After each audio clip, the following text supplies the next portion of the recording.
Hi friends and family, welcome back to Joshi கடன்னா உங்கள் Joshi. Friends, நேற்று நான் போட்டு இந்த வேம்பாலம்பட்ட ஹேர் ஆயில் பற்றி தான் நிறைய பேர் விசாரிச்சிருந்தாங்க. ஸோ நான் ஆல்ரெடி சொன்னேன் நாங்கள் கடை வச்சுருக்கோம்னு சொல்லிட்டு. ஸோ கடையில் நான் டிஸ்பிளே வச்சுருக்கும்போது நிறைய பேர் அக்கா இது என்ன ரெட் கலரில் இருக்குது, இது எப்படி இருக்கும், இந்த ஆயில் எப்படி யூஸ் பண்ணணும், என்ன ஏதுன்னு கேட்டுட்டு இருந்தாங்க. ஸோ இது வந்து சிகப்பு எண்ணெய் தாங்க சொல்லுவாங்க. ஏன்னா வேம்பாலம்பட்டையை நம்ம ஆயிலில் போட்டோன்னா சிகப்பு கலரில் மாறிடும். ஸோ இது வந்து செம்மையான முடியை, அதாவது செம்பட்டையான முடியை வந்து கிரே ஹேரு இது எல்லாத்தையுமே பிளாக் ஆகிற தன்மை இதுக்கு உண்டு. ஸோ இது கொஞ்சம் குளிர்ச்சிக்கு தரக்கூடிய எண்ணெய். இது வந்து அந்த மயிர்கால்களில் நல்லா ஊறி வலுவற்ற கூந்தலை கூட சூப்பராக ஆக்கிடுங்க. இதுக்கு வந்து சிகப்பு ஹேர் ஆயில்னு பேர்.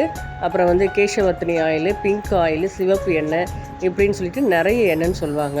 ஸோ இந்த எண்ணெயை நம்ம யூஸ் பண்ணிகிட்டே வந்தோன்னா சூப்பராக நமக்கு நீளமான முடி வளருது நிச்சயங்க. ஸோ ஏன் யோசிக்கிறீங்க, டக்குன்னு எடுங்க, ஆர்டர் போடுங்க, உங்களுக்கு இந்த ஹேர் ஆயிலை புக் பண்ணிக்கோங்க.